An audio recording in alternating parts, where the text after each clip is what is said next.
Hello, Bryony here from Kit Guru, and this is my review of the Razer Blackwidow Chroma V2 keyboard. This keyboard is a revision of Razer's very popular Blackwidow keyboard, and I'm going to be taking a look at the features in the V2 version and how they compare to previous versions. So the keyboard that I reviewed is the tournament edition of the Chroma V2 keyboard, and that basically means that it's a Tenkeyless keyboard. It's designed to be portable, so it's great for taking to LAN parties, it's great for taking to esports events, or it's even quite good for those of you that might have a bit of a smaller desk, or even if you want more space on your desk. So this was my first time using a Tenkeyless keyboard, and I did actually find at times that I sort of missed that numpad, but overall it was quite nice for me to move it around my desk, and I found it a little bit more comfortable because I could actually move it closer to my mouse mat, and that meant that the way that my arms were positioned on like the WS and D keys and on the mouse, it was sort of a bit closer together and I found it a lot more comfortable. So I think that the Razer Tournament Edition V2 is a really attractive keyboard. It has a nice shape and design to it, and I really like the RGB logo you get along the bottom. This keyboard also has a good build quality. The body is made of sort of textured black plastic, and although it doesn't look as good as the aluminium bodies that you get on keyboards like the Blackwidow Chroma X, I still found that it was still quite strong and sturdy, and it doesn't have any flex to it.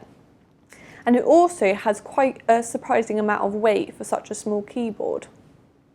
So on the back of the keyboard you get a braided cable, and this cable is actually removable, so it connects to the keyboard itself using a mini USB, and it's quite a nice feature to have on a tournament edition to a keyboard, that the cable is removable, because I think that it takes into account that people are going to be carrying this keyboard around. So rather than having to awkwardly wrap the cable around the body of the keyboard, you can actually remove it, and then you can pop that into like your bag or your pocket, and then you can easily carry the keyboard separately without a cable sort of dangling around.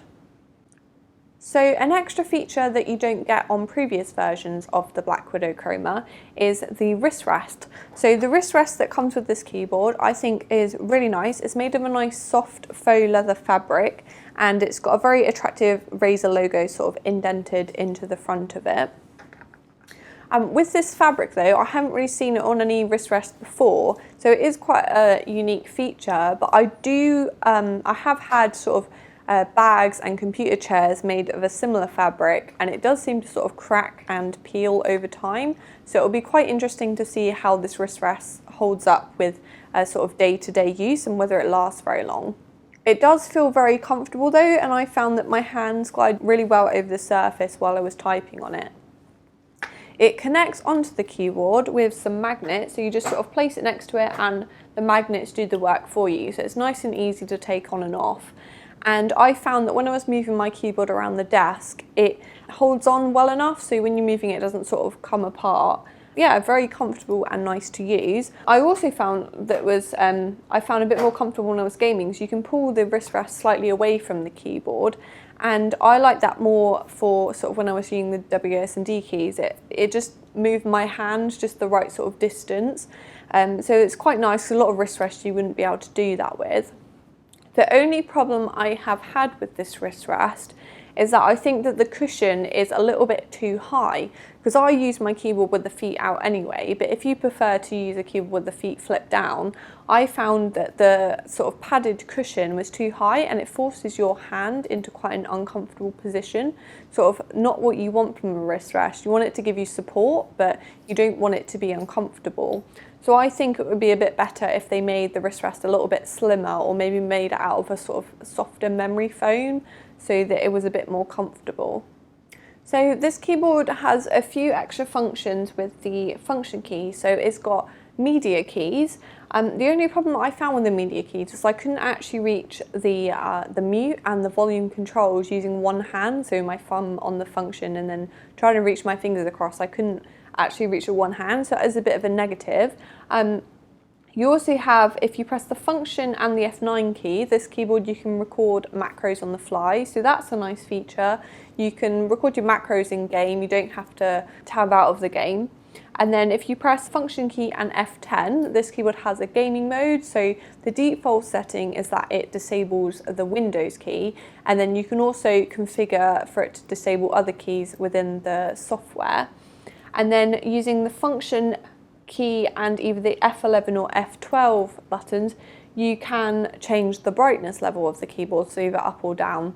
So yeah, a small keyboard with quite a bit of functionality thanks to that function key. Razer Tournament Edition V2 has fully customizable RGB lighting, and I think it has just about the right level of brightness, and that's probably thanks to the sort of white backing underneath the keys. I think really helps the light shine out. And it's fully customizable, and you control it using the Razer Synapse software. And this keyboard actually works with the Razer Synapse 2 software, which is sort of Razer's original software, because of course they've now brought out Razer Synapse 3. And I actually prefer to use the Razer Synapse 2 at the moment, because Razer Synapse 3 is still in beta, and using it with the Razer Lancehead mouse on my review, I did find that it was still a little bit buggy. So I think this keyboard's going to be moved over to Razer Synapse 3 eventually, but for now we'll just take a look at the Razer Synapse 2 software. So I'm currently on the Customize tab, so this is where you can set up different profiles for this keyboard. So you can store those on the cloud, and you can switch between different profiles if you want to set up a few different ones for different games. You can also reprogram any key on this keyboard, and this is also another screen where you can set up some macros. And then you've got the lighting tab, so all that fully customizable RGB backlighting, this is where it's controlled. So you've got some nice presets. I'm using the currently using the wave option, and there is also breathing, reactive, spectrum cycling, static, and ripple. And yeah, pretty standard when it comes to the lighting effects, like the basic ones. You can sort of change the direction of them, and you can change the colour of them as well, depending on which sort of selection you go for. And then if you want a little bit more control, bring out that fully customizable side, you can open the Chroma configurator.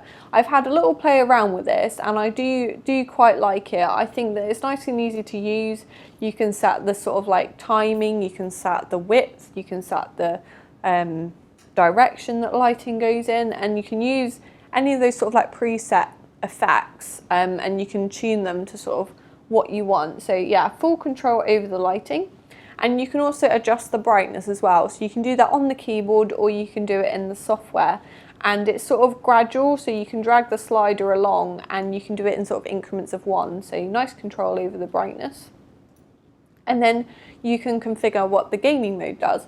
So when you turn on that gaming mode, the default is that the Windows key is disabled, but you can also disable the Alt tab and the Alt F4. If I jump into the macro tab, so this is where you can configure your macros. So you've got the option to do it on board the keyboard, or you can do it from within the software, and you can also edit them as well. And then you've got the Chroma Apps tab. So this is quite a cool feature of the Razer Synapse software, and it basically means that if I was to open a game now, sort of like Overwatch, the keyboard or the software sort of detects I've opened that game, and it'll adjust the lighting on the keyboard to sort of match your gameplay, which I think is quite a nice feature. It's really easy, it just runs in the background. You don't have to do anything apart from turn it on, and then it detects when you open a game, and yeah, it does its stuff, and it does look quite good.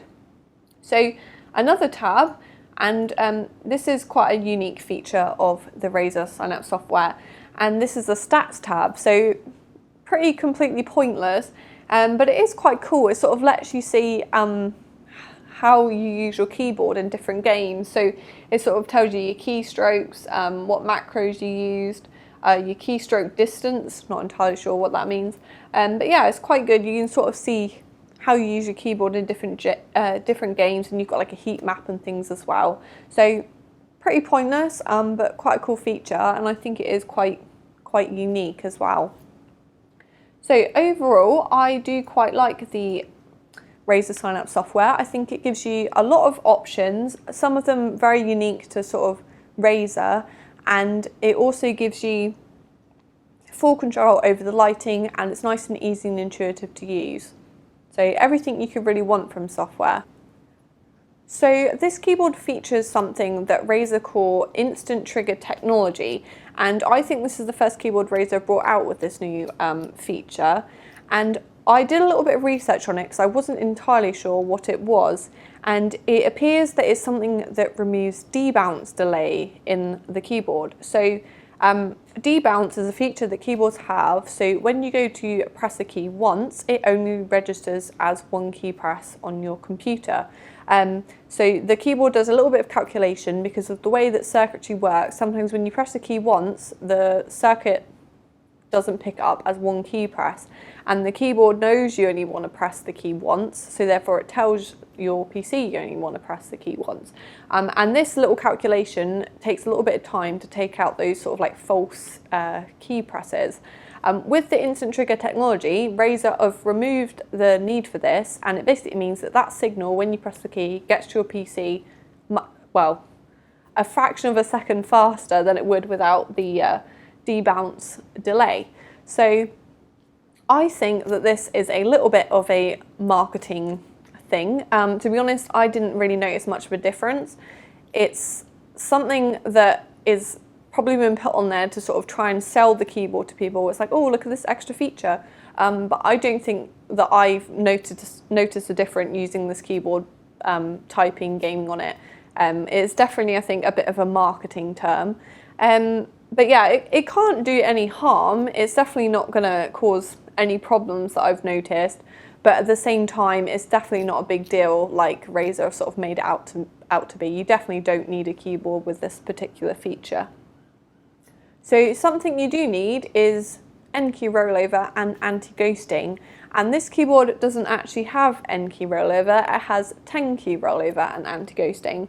So it's not too much of a problem. I don't think there's many situations where 10-key rollover is going to be an issue, but it is definitely something to note. So you can only press 10 keys simultaneously instead of all of them on the keyboard. So it might be a problem with some games maybe, or some applications, but I haven't really noticed any issues with what I use my keyboard for. But yeah, it's definitely something worth noting because some people might want the full N-key rollover, which this keyboard doesn't have. So the mechanical switches used on this keyboard are Razer's own mechanical switches, and I know that with the previous version of the Blackwidow Chroma, they were actually switches by Kale, and if you take the actual keycap off of them, you can notice that the older version says Kale on it and the newer version actually says Razer. So yeah, Razer decided to use their own mechanical switches. And also with the keycaps, they've changed the font. So I actually prefer the new font quite a bit because I think the font on the old Blackwidow looks a little bit odd. Yeah, it's definitely an improvement. I'm glad that they have changed the font with the new V2 version. So the switches, the Razer mechanical switches, you can get them with a Razer green version, a Razer orange version, or I tested the Razer yellow switches. And these are the newer Razer switches, and they are linear and silent. So that makes them pretty similar to what you find on the Trait MX speed switches, which I tested using the Corsair K95. So they have a very low actuation point of 1.2 millimeters, same as the Trait MX switches, and they do feel pretty much the same to me. The only difference is that sort of they both have the same actuation point of 45 grams, but sort of when you go past that actuation point, which you do quite easily because they are very light, you notice that I noticed that the Razer switches do actually feel a little bit firmer. So yeah, that is a slight difference between them. The Razer switches feel a little bit firmer compared to the Cherry ones. But other than that, they're pretty much Cherry MX speed switches. So the Razer yellow switches are definitely designed for gaming. They have that low actuation point, and when I was playing games, I felt as though I sort of like pressed my keys that a little bit quicker and they would register that a little bit faster. Unfortunately though, for the exact same reason, that doesn't make them very good for typing on. The low actuation means that I found it quite easy to accidentally press keys while I was typing fast. So I'll take a look and compare the Razer yellow switches to the Razer green switches.